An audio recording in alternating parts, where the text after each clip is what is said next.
Kasi tagal ko na nag-stay sa Cambodia. 6 years ako dito, 6 years na rin siya sa Cambodia. But it's still the same Fidel Binmapang na nakilala ko po maraming taon na nakaraan. Siya po ang driver sa Agape noon, Agape Baptist Church. Kasama rin ng Sister Garia. At ito po taon ito ay hindi po nagbabago hanggang ngayon. Ang kanyang mga paa ay nakatumpok pa rin sa lupa. Gumagapak pa rin. Kasi ang kanyang apelido, Binmapang. Isa po siya sa mga inangapong magagawa ng Panginoon. Mabuti po yung narinig niya nung nandito siya. Siya po yung tao na wala kang makitang yabang. Although malakas ang voice niya, pero he is humble enough na lagi po na sinasabi, we are what we are by the grace of God. Kaya kami po, nandito pa sa paglilingkod sa Panginoon, wala po kami pwedeng pagmalaki, kundi dahil naman, sawa at biyaya ng Diyos. Kaya bibigay ko po pa lang sa Kanya, tayo po ay nagpapasalamat sa Panginoon na nandito siya sa ating kalagitnaan, araw ng mga daddy, 46 anniversary namin ni Nanay Aso.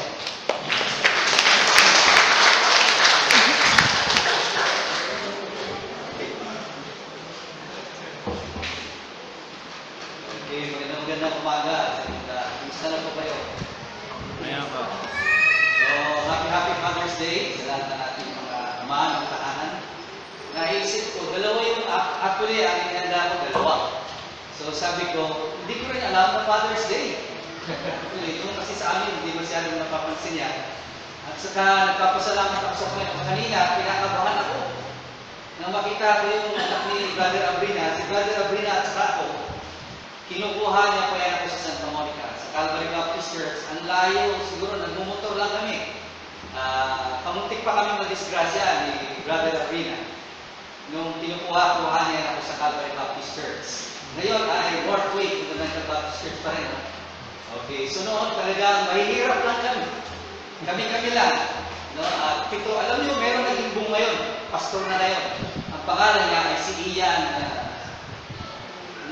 Basta nag-aral siya sa BBSI. Ian Ilauria. Ang tatay niya from Capiz, Rojas, Palawan. Rojas City, Iloilo. Somewhere in Western Visayas. Pero ang mother niya, Uyunun. Kaya ngayon, pastor na siya. Pinagamit na pa. Number 1 po siya sa Baptist Bible Seminary Institute. Wala pang nakakakuha ng grade niya. Lahat bakod. 1.0, 1.25, mga ganyan ang kanyang grade. Galing siya sa UP.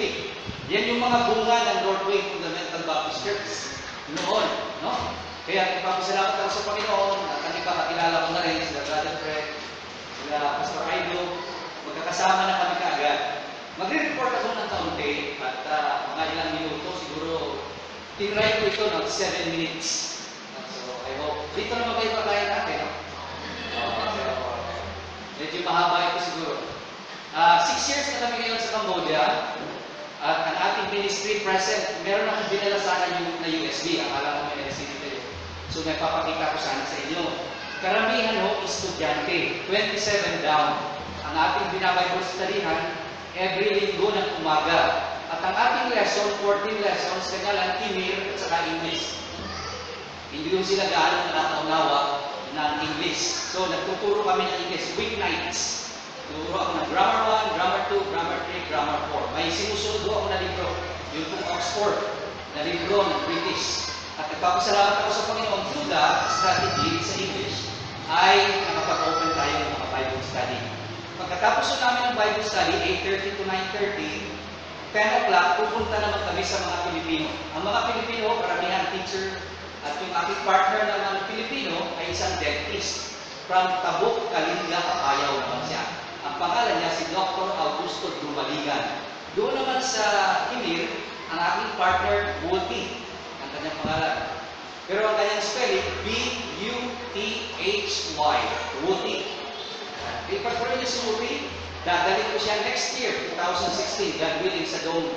Paparali ko siya ng 1 semester, o kaya second semester para makita niya kung ano ang gawain dito sa bansang Pilipinas. So, gano'n. At pagkatapos, tumutulong din tayo sa mga orphans.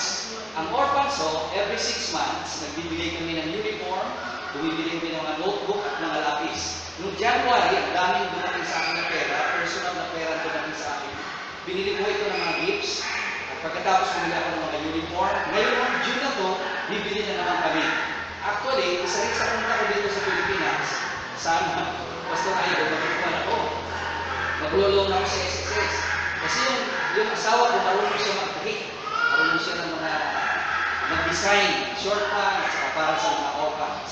Pero in-encourage ako ng isang kaibigan ni sa Emilio, Pastor, huwag ka nang mag-loan. Mahirap magbayad niyan. So, hindi na lang ako mag-loan. Basta sabi ko, so gano'n. Pagkatapos namin, every once a month, pumunta naman kami sa village, patungo ng Vietnam. Kung pumunta kayo sa Cambodia, ang murang-mura. Para pumunta lang kayo sa Tarlac.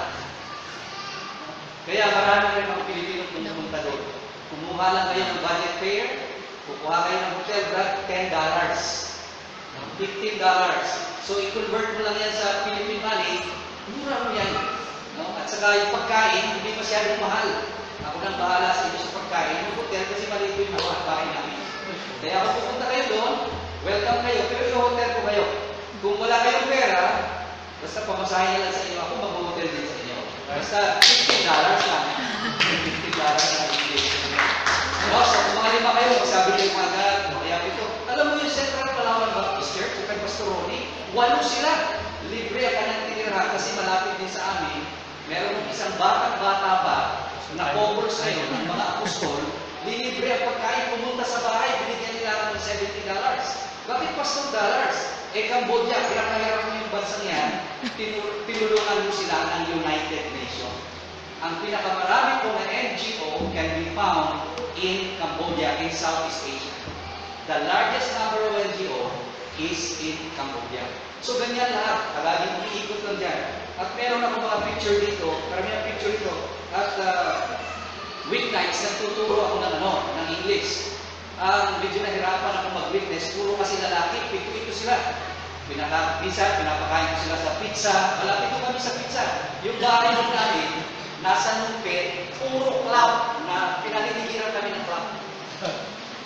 Kasi loose talaga ang moral sa Numpet. Ang Numpet City. Pero pag lumabas ka, medyo ang dating pa na talaga, probinsya. Ngayon lang din kami nagkaroon ng bus. Public utility na bus. Dati naglalakad ako, ngayon meron ng bus. Kasi mahalo yung tok-tok. Brad, yung tok-tok, alam mo yung tok-tok, ano? Yung tok-tok para ho siyang kalesa. Pero nagdadala ay motorcycle. Kaya ang tawag niya tok-tok, maghahanda kayo ng $3. Pero ang currency kasi sa Cambodia, Cambodian rates, at saka US dollars, kapag, di ba, minsan nasabi ko na ako sa inyo, na kapag nasa border kayo ng Vietnam, 3 ang currency nyo. Medyo maganda pag nasa Vietnam ka kasi Vietnamese dong. Akala natin, pag Vietnamese, di ba, naalala nyo sa Palawan, parang nakagusgusin. Alam po ninyo, ang Vietnam, magpa-progress pa kaysa sa Pilipinas. Grabe ito yung pag-progress ng Saigon. Ang Hanoi, wala pa na. Pero nagpa-progress yun sila. Ang tindi. At mas responsive sila sa gospel sa Vietnam. Pabalik-balik na ako kasi dyan sa tatlong yan. Vietnam, Cambodia, Thailand. Thailand, Cambodia, Vietnam. Ngayon, pupunta ako sa Saigon bukas ng gabi. Sasalubungin ako ni Cynthia at ni Sarah sa Saigon. Napakaganda po ng lugar na yan. Ang lalaki ng mga puno. Ang sarap ng meditate. At meron ako nakikita ng mga nag-witness. Mga Bible Baptist. At sila masyadong aggressive sa pag-soul winning. Matindi. Kanya lang, undercover lang kung na Christian. Pero kung ang iyong church, evangelical, halimbawa, ang church, before ang communism, legal yan, Brad. Kaya ang laki-laki yun ng evangelical. Doon. At saka, napakalaki ng cathedral. Actually, Vietnam is a Roman Catholic nation. Hindi na natin alam yan. Kaya napakaraming Roman Catholic. Kung magtatanong mo sa taxi driver, ang daming RC. Kaya ganyan, pag-pray kami at hindi na lang naalala ko. Papasalamat ako sa inyong lahat. Nadadala palagi ni Brother Aigo yung support. Direct sa amin, pero alam ng pabuyan.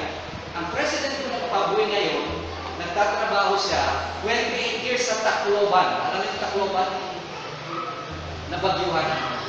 Ang galit, ang lahat-lahat na mga waray yan sa Mandaluyong, kilala niya na lahat. Kahapon magkasama kami, pinakain niya kasi ako.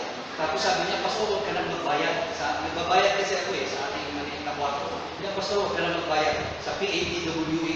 Ano yung PABWE? Philippine Association of Baptists for World Evangelism. So isa doon ako sa missionary. Dalawang couples kami sa Cambodia.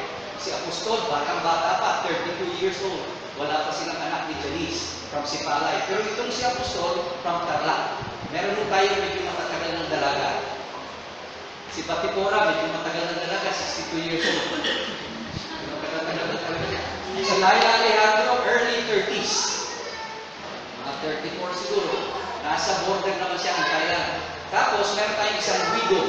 72 years old, pero nasa field, nasa border din naman siya ng Vietnam. Ang pangalan niya, Iluminda Bibliolata. Bakit Iluminda?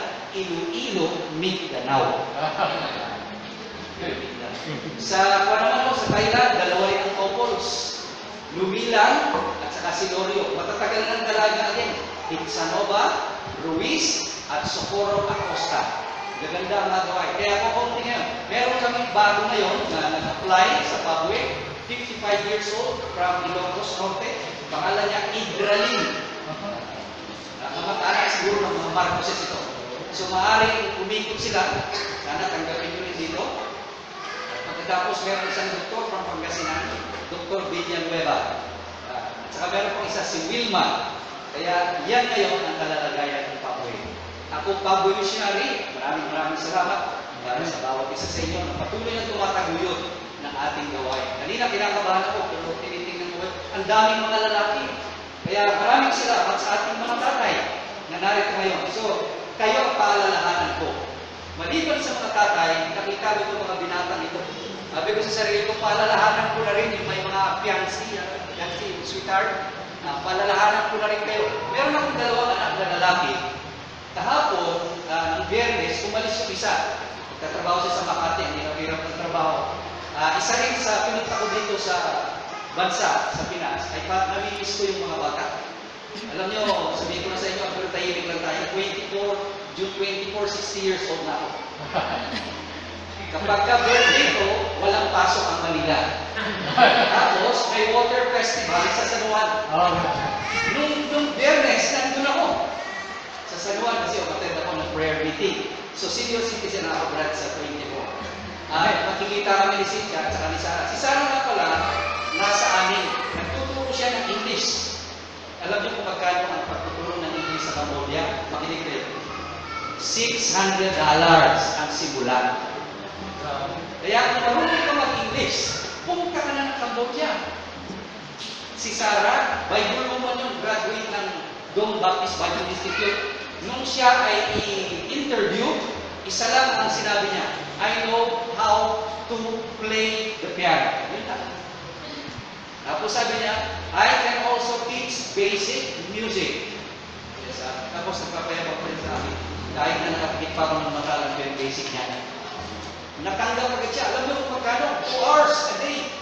$300. Oo. Talagang tinulungan na kami ng Diyos sa pamagitan niya. Siya yung tumulong sa amin. Pagkatapos niya, after 6 months, alam mo, sabi sa kanya mga Cambodian, are you a Cambodian American? Akala nila si Sarah, Cambodian American.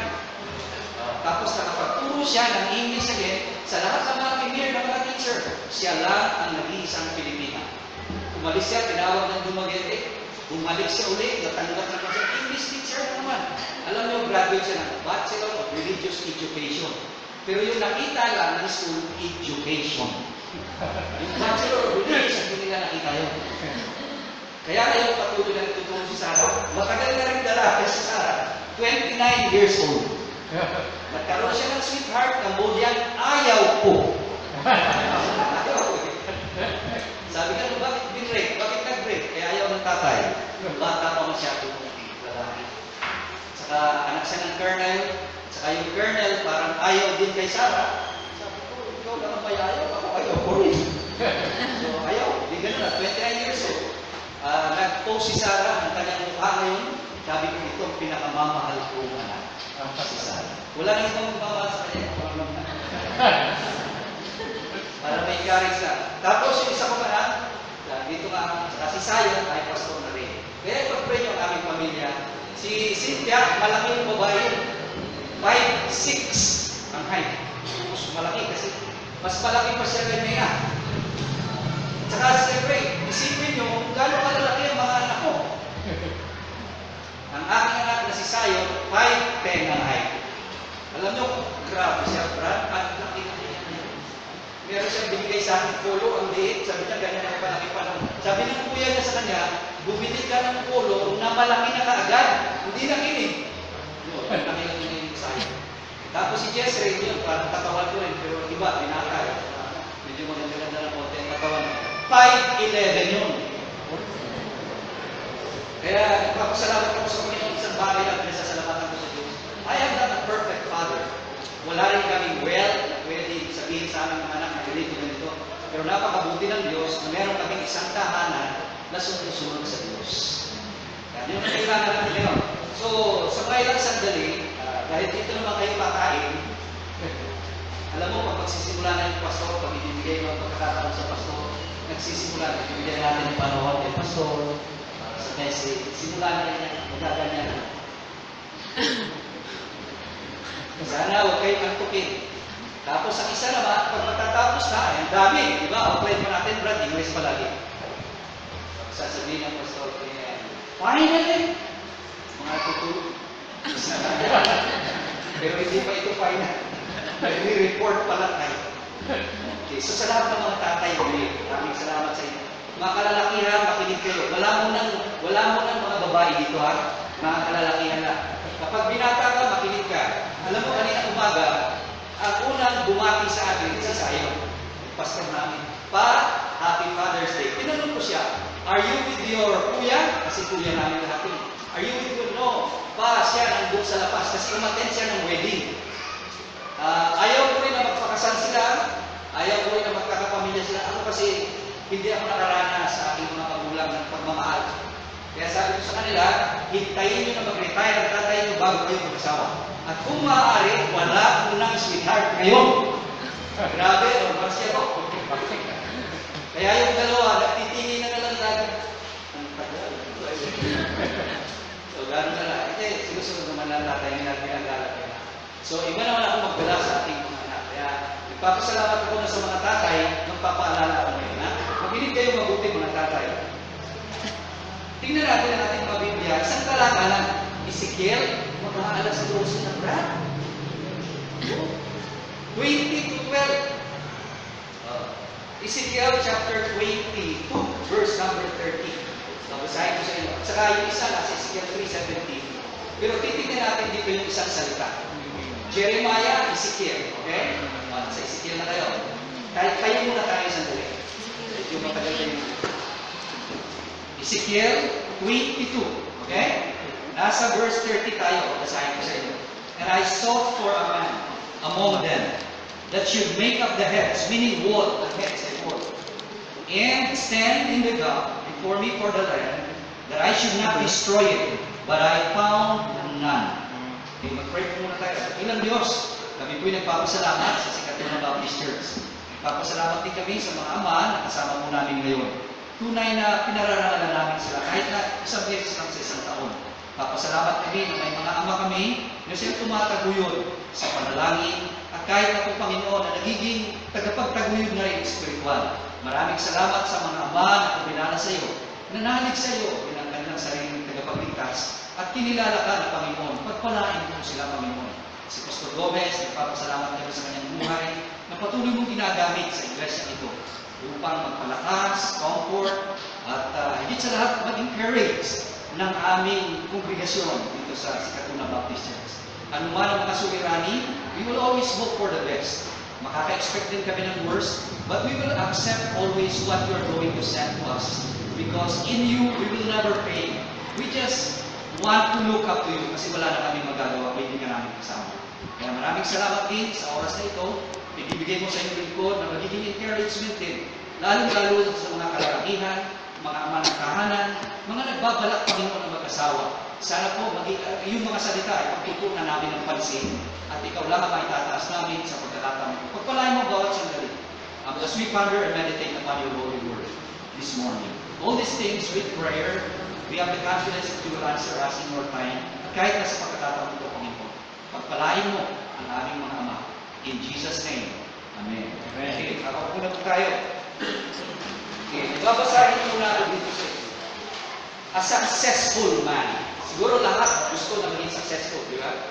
Ng mga tatay. Ito ay sinulat ni Sig Ziglar.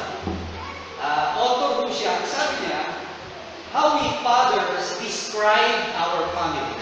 Paano natin mag-describe ang ating family? Sabi mo ng tatay na ito, sabi niya, a loving family man. A loving family man. Not only that, respected businessman. Respected in whatever area you are in. And then, loyal husband. Supportive father.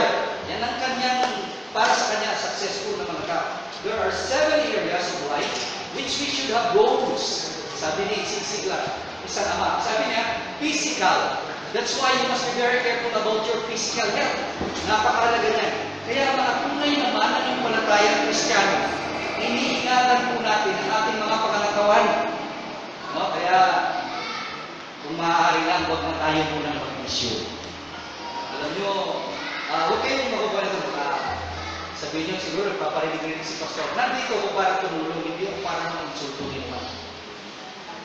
Diba, kapasalamat tayo, diba, tinuruan na kayo agad. O, paninigarilyo, hindi tama yan. Alam nyo ako, natuto ako manigarilyo, tatay ko military. So, ang ginagawa ng tatay ko, sabi niya, sindihan mo ito din. So, sinisindihan mo yung sigarilyo niya, halos ibabalik mo na sa kanya, magkakalahati na. So, 15 years old, marunong na ako manigarilyo. Kaya siguro hindi na ako talaga lalaki. Medyo may problema na ako sa akin yan. So, physical, mahalaga yan. Ingatan nyo yan. Dahil kapag nagkaroon kayo ng naramdaman, mahirap. Physical, mental. Paano natin madedevelop ang mental natin? Magbasa rin kayo kahit na paano. Ngayon, ang daming website. Yung magagandang website, ang inyong hanapin. Tony Lowen, at kung ano pa ng mga website. Hanapin nyo na yan. Spiritual, kaya tayo nagsisimba, wala na kasulatan, nagsasunday school. Kanina, ganyan ng mga bata. Ano yung pinanta nyo yung huli-huli phrases? Have your ways, O Lord. Tapos yung pinanta naman ng dalawang lalaki, ang ganda na kapag mga lalaki eh. Ang pinanta nila dahil sa dugulang ng ating Panginoong Kristo. Alam mo, ang maganda sa atin, nagkita-kita tayo sa simbahan. Hindi tayo nagkita-kita sa sambuhan. Diba? Hindi tayo nagkita sa beer houses. Meron akong isa, after 4 years, nakabaptize kami ng isa. Ngayon, ang nangyari, nag-employ siya sa beer house. Nakakita siya ng sexy. Nagkakaga. Maikli ako, kasi usok-usok yung mga Koreana. Eh, ang mga Cambodia na Chinese, mga mapuputi yan. Nakakita siya, sabi niya, Pastor, this is my first time that I have a sweetheart. Please, understand me. So, what am I going to do with you? Sabi ko sa kanya. Sabi niya, so Pastor, I have a sweetheart and she's very beautiful. Okay, so pinagpalit niya na si Jesus sa kanyang sweetheart na beautiful. Kaya medyo mahirap, binabayaran mo yung boarding house mo.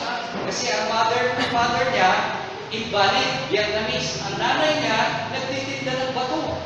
Sabi ko, hindi mo na naisip ang iyong pamilya. Hindi na siya makausap ng ganun. Basta nailaw na siya. Iloka di amor. Kaya mga lalaki na, baka mga maluka di amor kayo.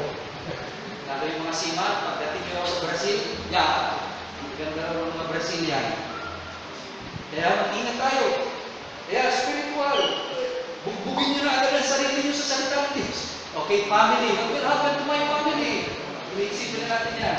Family, social, mga kaibigan, career, and then financial. Napakahalaga. Success as a husband and a father. Our relationship. Now, in the Bible, we sought for a man. Ang man dito, Pastor, hindi ito humankind. Lalaki talaga ito, lalaki. He sought for a man. Blessed is the man, humankind yan. Pero dito, he sought for a man na siyang tatayo sa wall at magwa-warning sa mga tao, lalaki ang kailangan. Now, isa pong bagay, nais ko pa sa inyo, there is a prerequisite to be a good father, to be a good husband, to to be a good man. Pakinig kayo mga lalaki ha. Kung nakikinig kayo, sabihin nyo amen. Amen. Hindi lang nakikinig eh. Prerequisite to be a good man. Now, being a man, functioning as a man, taking responsibility as a man, acting as a man, working as a man, thinking as a man. Yan ang kailangan natin ngayon. Alam niyo sa Thailand, siguro nabalitaan niyo ang Thailand. Doon sila nag-o-opera ng mga bakla. Grabe yun, ang bakla sa Thailand. Terrible, ang gagandang lalaki. Ngayon, ang gaganda na nilang mga babae. Ang unang-una po na bukas sa Thailand, si Sarah nga, magninegosyo ng parlor. 6:30, bukas ang lahat ng parlor sa Thailand. Kasi sa kanila, hindi sila nag-aayos sa bahay. 6 o'clock na, bukas na yan lahat sa Thailand. Kasi nag-aayos sila. Pagandahan mo dun. Araw-araw, iba ang bihis. Mabuti na lang sa Cambodia, Pastor. Hindi ngayon kami, basta nag-aayos na kami, okay na kami, kahit na kami siyempre lang. Naninibago na ako dito sa Pilipinas. Kaya nagpapasalamat kami sa Panginoon. Pero alam nyo, isang bagay, men. So, good men, hindi na pwede namin ng good men. Ang ating title pala, mag-alas 12 yan. Few good men. Hirap pa natin yan ngayon. Eh, paano magiging few good men? Kakaunti lang mabuti ng mga lalaki. So, titingnan natin ito mga bagay. Good men ever learn to lean on the Lord. Maglilin tayo sa Panginoon lang. Mga kalalakihan, lahat tayo maglilin. Alam mo, sabi ko sa aking mga anak, minsan mga bata pa sila. Sabi nung anak ko si Sayo, pa, wala na kaming sapatos. Sabi ko sa kanya, pray tayo bukas, linggo. Sa Lunes, may sapatos ka. Anong kailangan mong sapatos?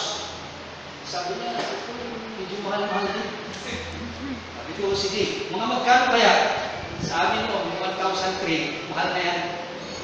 Sabi ko, pwede kaya yung 700 lang? Pero alam niyo, may nagbigay ng sapatos, sobra pa sa 700. Ganyan na lang po yun sa amin. Tapos, nakapag-aral ng mga bata, tapos, yung aking anak, PS Biology, magdudoktor sana eh. Kaya talaga wala na rin kami ng pera. Si Sayo naman, maliit pa yan, nagpipreach na yan. Grade 6 pa lang, hawak-hawak na ng Biblia. Nagpipreach siya sa kanyang mga classmate. Narinig kong nag-preach sa namin anak ng isang araw. Sabi ko sa sarili ko, ay salamat. May sumunod sa iyo ako. Pag-pray niyo si Israel. Ayaw ko na nasa Makati siya. Nasa bangko siya nagtatrabaho niya, nasa credit. Sabi ko sa kanya, sa sarili ko lang ba? Pag hinayaan ko siya ng gabi, hindi ko lang pinaalata, Panginoon, tawagin mo siya. Pastor.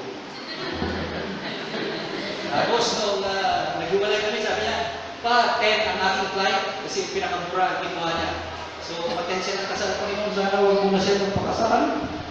Panginoon, tawagin mo siya, kasal siya, Pastor. We will lean on the Lord. Sa anong mga bagay? Number 1, maglilin tayo una for salvation. Sa kaligtasan, wala nang ibang tagapagligtas maliban kay Heso Kristo. Merong word sa Bible, isa na. Jesus said, I am the way, the truth, and the life. No one comes unto the Father but by me. Ang emphasis natin dito, yung article na the. The Royal Cambodia. The Royal Kingdom of Cambodia. There is only one Kingdom of Cambodia. Only one. The Great Britain. The Republic of Vietnam. There is only one.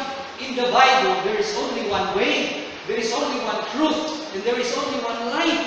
And that is Jesus Christ. Kaya if you are a good man, you lean on Jesus Christ. Pero awit yung mga Tagalog. Inawit sa Iloilo. No?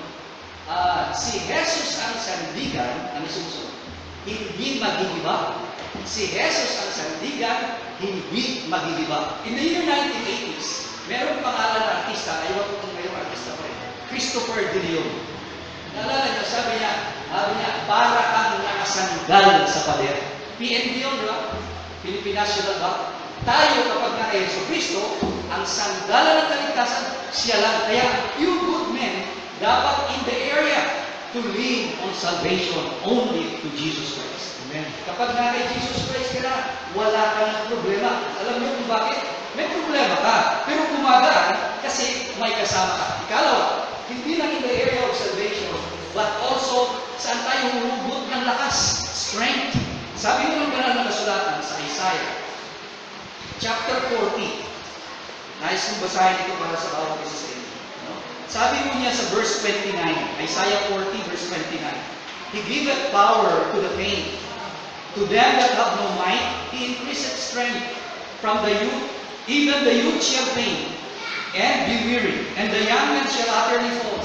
But they that wait upon the Lord shall renew their strength. They shall mount up with wings as eagles. They shall run and not be weary. They shall walk and not faint.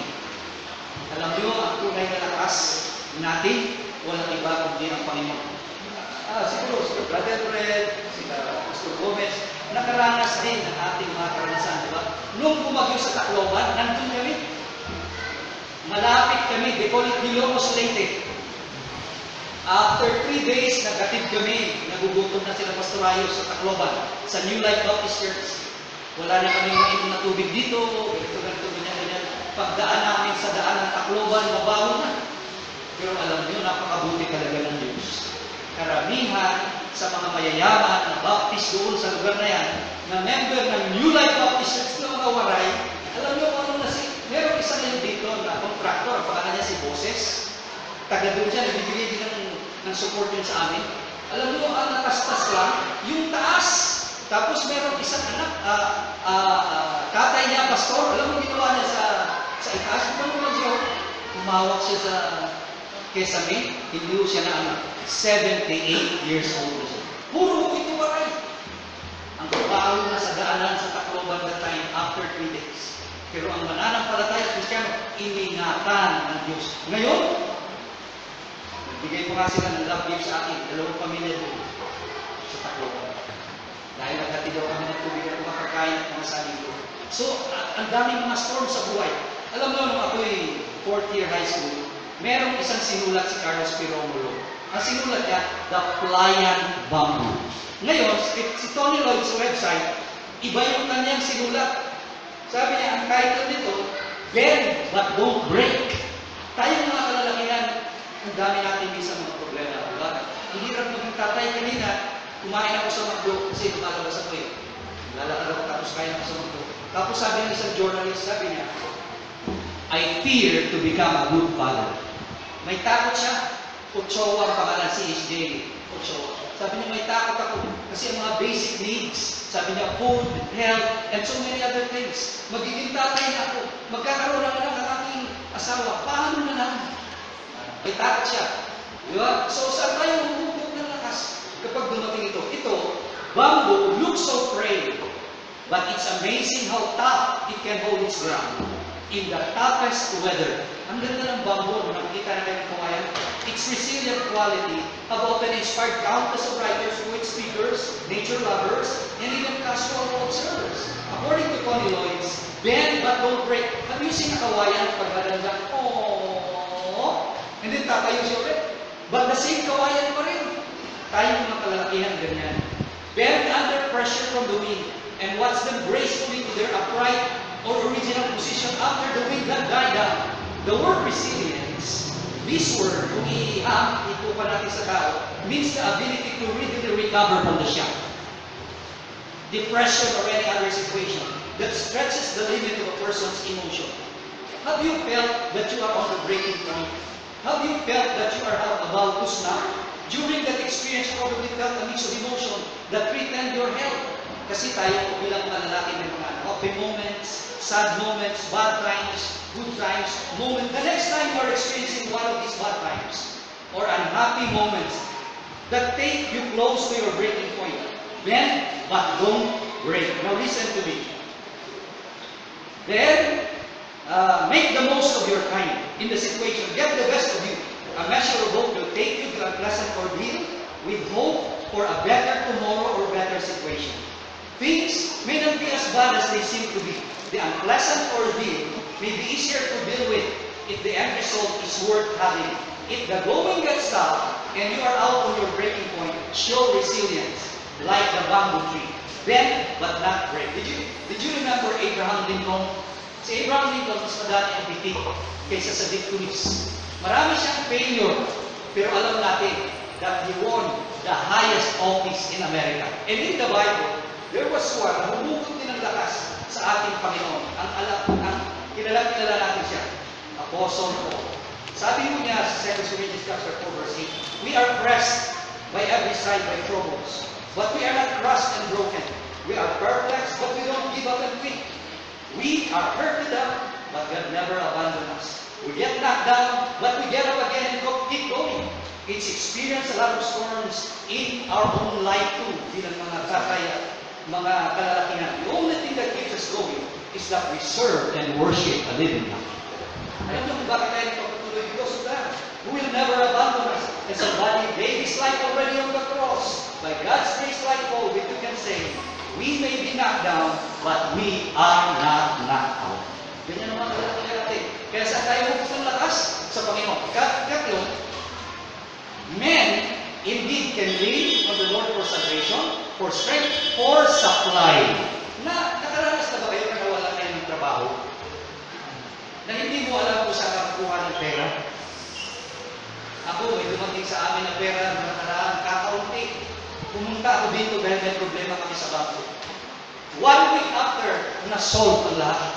Pumunta ako ng Palawan, taga Palawan, magkano tricycle ngayon? 80 pesos, papuntang Libis. Grabe. O, 80 pesos na. So, para kung ganyan, sabi ko, magkano? Lumabas na ako ng airport eh. Paglabas ko ng airport, sabi ko, magkano? 80. Pwede 60 na lang. Nakangipin pa ako, nakapayag ko pa siya. 80 pa niya ako. 80 pa rin. So, wala na akong gawa. Sige, 80. So, hindi na ako sumakay. Tapos, doon ako sa shelter bag. Makakad ako ng konti. Para ako ulit. Sabi ko sa, Pogi! Kasi pag sila ng pangit, hindi ko sa kayo. Pogi! Pogi! Pwede ba libis? Sabi niya, magkano? Siya nagtatanong ng price sa akin, ha? Sabi, magkano ba ang singil mo? 60! Rob, what? Ako yun ang nakuha. Hindi ko yun din ako. Taga-pwede ako. 60 libis? Sabi niya, ganun ako talaga. Umarap na lang yun ang tricycle. Ano yung ginawa ko? Nilakad ko magmula airport hanggang sa Capitol. Tapos, umaro na naman ako. Mga taga-Palawan kasi, mga hindi taga-Palawan kasi medyo maabawan pa yun. Tapos, pumunta ako sa isang kaibigan na akala ko mayaman pa. Punta ako kay Joy, Gallardo. Pagtingin ko wala na yung jeep.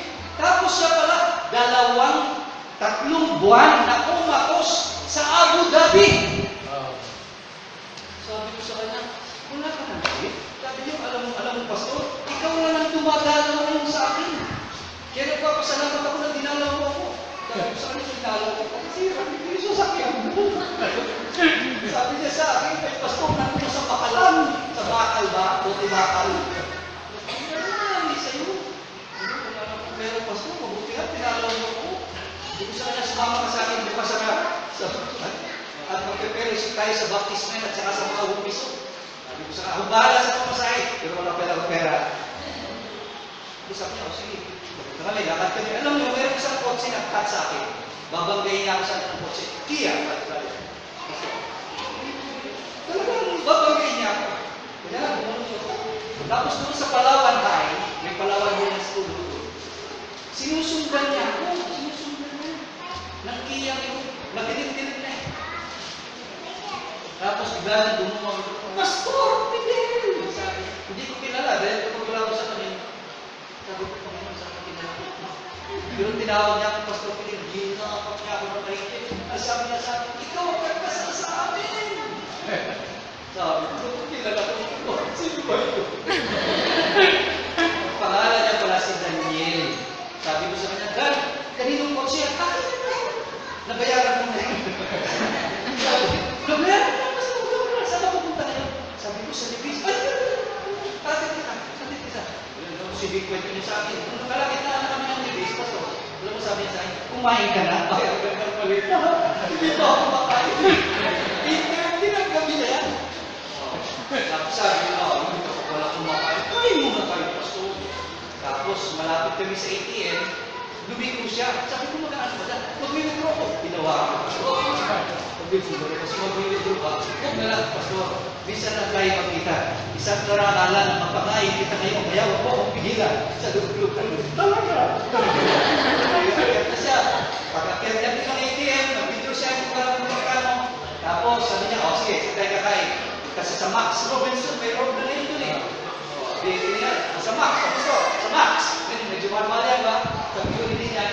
sila kumakain ng manok. Sawang-sawa na ako sa manok. Tapos punta naman, sabi ko, isda na lang, bangus, kasi walang bangus sa Cambodia. Alam niyo, kinakain niya ako ng pastor. Umorder ka, kung bahala sa'yo. Kung kumakain kami, ganyan, sabi ko sa kanya, magkano ba ang papuntang Nara? Sabi niya, 150 pastor sa van. Eh, nangako na ako kayo na pupunta kami sa Nara, kasi may fellowship sa Resort, sa baptismen. Ang dami kong umaten, 300. Pero sabi ko kayo, Joy, isama tayo. Okay, so nangyari, di kumain na kami, nagkwentuhan, sabi niya, atin na kasi. Atin niya na ako sa libis, binigyan niya naman ako ng pera. Sabi niya, pastor, ano yun, Ben na? Isa na naman ako dito. Okay. So, gano'n na, binigyan niya, alam mo, nakapunta kami doon sa biyaya ng God will supply everything for us. Ito na last.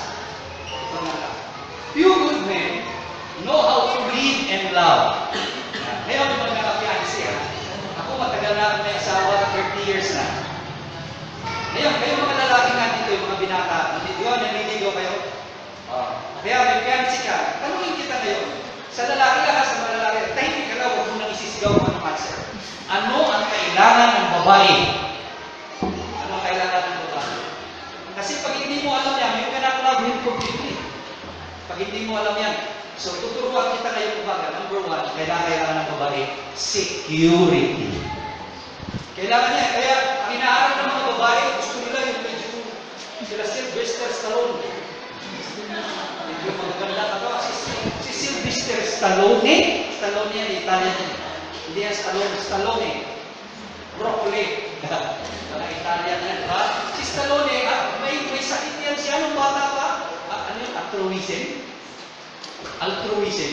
Hindi ko alam, basta yung 99, ang isip niya, yan si Stallone. Si Cruz. Si Cruz, yung guwapo rin na artista. Si Tom Cruise, ganun din. Naagapan na sila.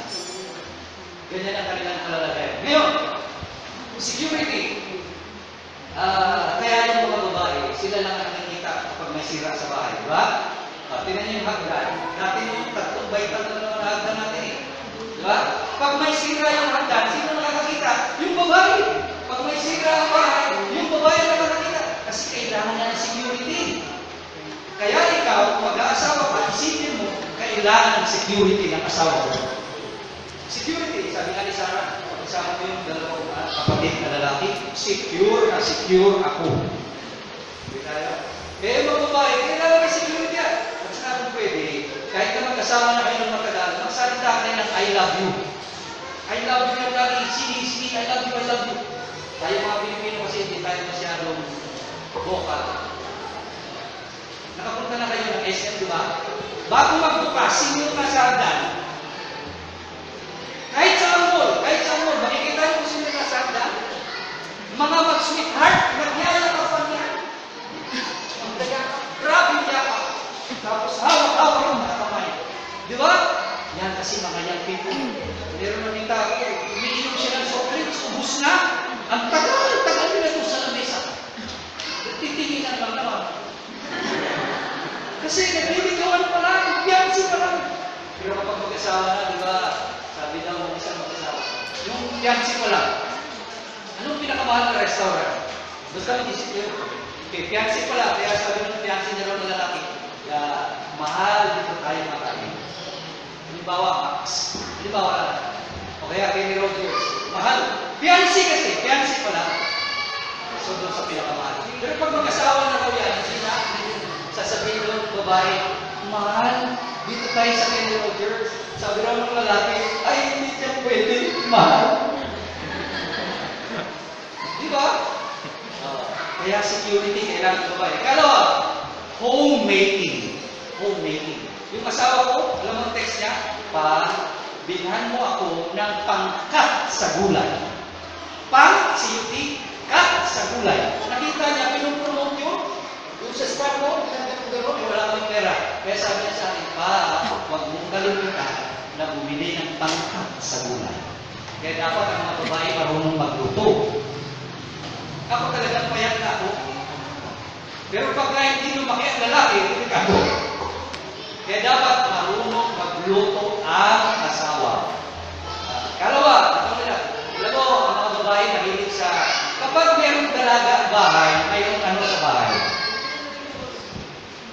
Kapag may dalaga sa bahay, may ano sa bahay? Bulaklak. Tama? Kortina, ano pa? Basta yung mga babae, yung asawa ko, pagbibigyan mo ng pera, pagbilig nga na 2 pirasong isda, 1 kilo ganito, ganyan. Alam mo, bibili niya, punda. Bibili niya yung prilit. Kasi babae siya.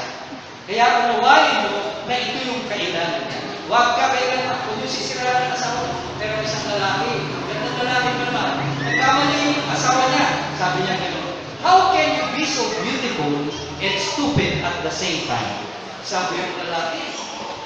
Alam mo, sabi ng babae, God made me so beautiful so that you would love me, but I am a stupid because I love you.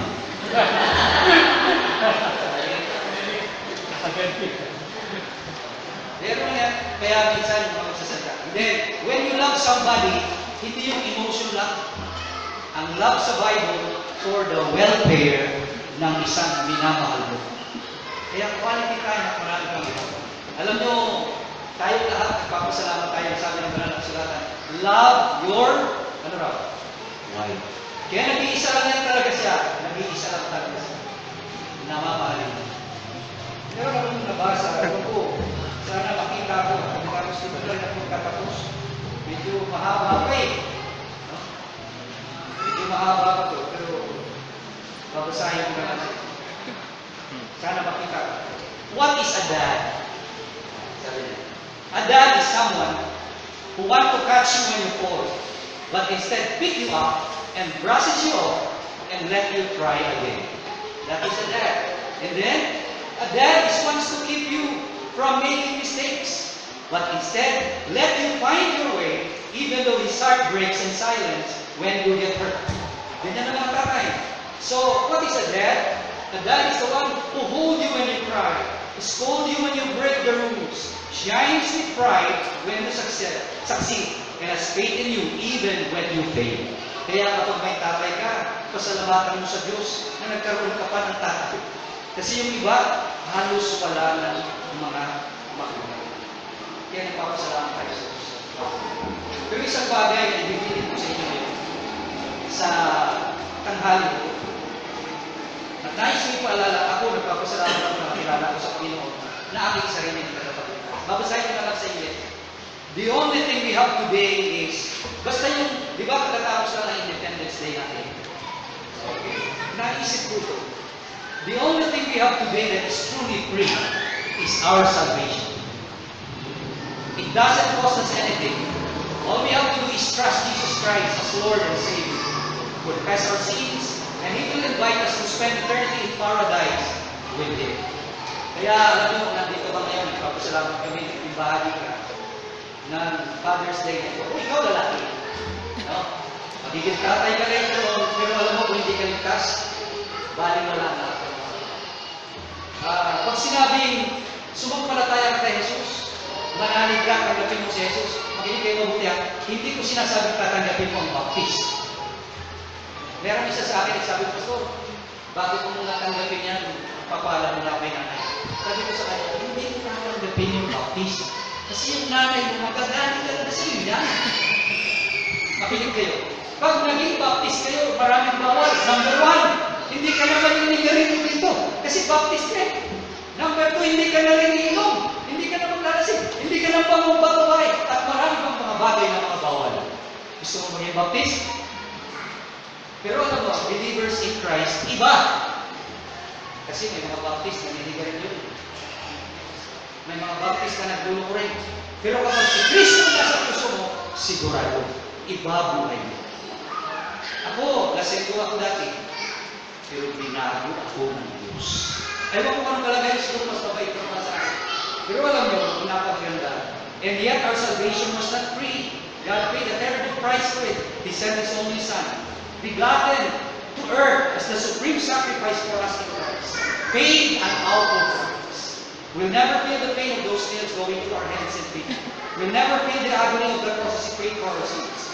But the price was paid so that we might live with Him forever. How tragic that after the price our Lord paid, that many people will not accept the gift of salvation. Me personally, how grateful I am that each one of you has come to know Christ on a personal basis. And we will spend eternity along with your lola or whoever. Sabi pa ni Pastor Aito kanina, nasa langit na gusto. Sana magkita-kita tayo doon sa langit. O tingnan niyo, kung ang fiancé mo hindi Christian, tapos ikaw Christian, ipagpalagay mo, hindi ko sila sa... Parang, gusto naman, mamamatay na kaagad. Pero alam niyo, maganda na tayo isa lang kay Kristo. Di ba? Manalig tayo sa Panginoon. Ako, sinisikap ko ng lahat ng mga Cambodian makilala sa totoong Diyos. Ang Diyos ng Biblia.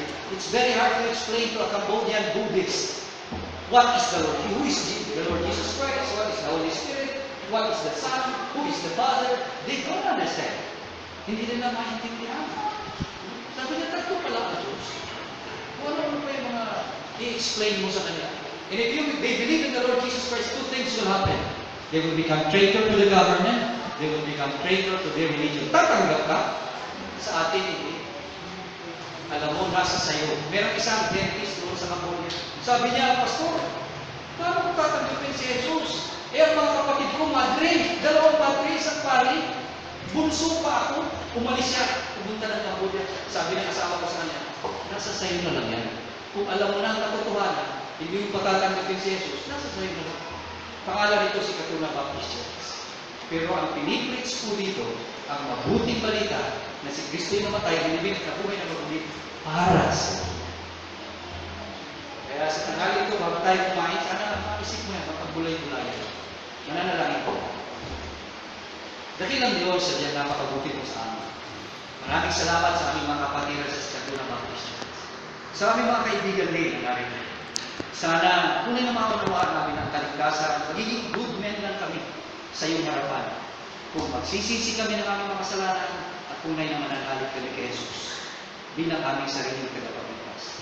Sa umaga ito, nais kong magpaanyaya ng isang panalangin. Sabihin mo sa puso mo, Panginoong Jesus, sa umaga ito, kinikilala kita. Tinatanggap ko ikaw sa sarili kong tagapagligtas. Hindi ko mababago ang sarili ko. Ikaw lang ang makapagbibigay ng buhay ko walang hanggang sa akin. Sabihin mo yan, kaibigan, sa umaga. Hindi ko na patataasan yung kamay, pero kilala mo sarili. Aking dalangin, sana ang bawat isa sa atin makitiyak ng kaligtasan sa umaga. Sa pagpaanyaya, sa mga tatay, maging sino man na nangangailangan ng panalangin, maybe unspoken prayer request, Pastor, please pray for me. Kailangan ko ng panalangin. Kaya tinataas ko ang kamay na ito, maaaring emotional, maaaring physical, o ano man na mga pangailangan. Taas mo lang kamay mo, sabi mo, Pastor, I need prayer. God bless you. Meron mo ba? Salamat sa Panginoon. Wala ka ng meron pa? Then I pray for you. Maraming salamat. Dakilang Diyos, tunay po na kailangan na namin sa bawat sandali ng namin. Hindi kami maging mabubuting ama kung hindi ka namin magiging kasama. Meron din sa aming mga kaibigan, maraming salamat na kasama namin sila. At sana po, sa tulong mo at sa biyaya mo, ay magkaroon din ng tuwa sa kanilang mga puso ang tunay na tagapagligtas na walang iba kundi si Jesus. Maraming salamat po muli sa mga gawain na natapos at ang patuloy na pagpapala mo sa nalalabing oras na mayroon kami. Sa aming patuloy na paglilingkod, Lord, I continue to pray for Pastor Gomez and Ate Asun. Salamat sa dagdag na taon ng kanilang pag-iisang Biblia. At ang aking dalangin na patuloy pang sweeper as the years go by para sa patuloy nilang paglilingkod. So, I do not know what struggles they have. Pero alam ko ang meron din. Kaya dalangin ko ito din ang magpupuno at sasagot sa mga struggles nito. Meron din mga tatay na mga struggles din sa buhay. Aming dalangin na tutugunin mo ito. Maybe salvation, maybe strength, maybe supply, or whatever. Alam mo ito, Panginoon. Kailangan ka namin sa bawat sandali. Ikaw lang hinuhubutan namin ng lakas. Ilang Diyos, mga binataan, maraming salamat sa kanilang mga buhay. Sana po, huwag nilang kalilimutan. Ikaw, sa bawat araw. Lalo-lalo na sa paghahanap din ng magiging kasama sa buhay. Na yung makikita rin nila, yun ang mamahalan sa totoong Diyos ng Biblia. Maraming salamat po sa kababaihan ng mga narito, sa mga ina, at sa bawat isa sa atin na naging kasama namin sa paglilingkod sa iyo, sa Espiritu at sa katotohanan. Hindi kami naging patuloy na pagpapala sa pangalan ng Ama, ng Anak, at ng Espiritu Santo. In Jesus' name. Amen.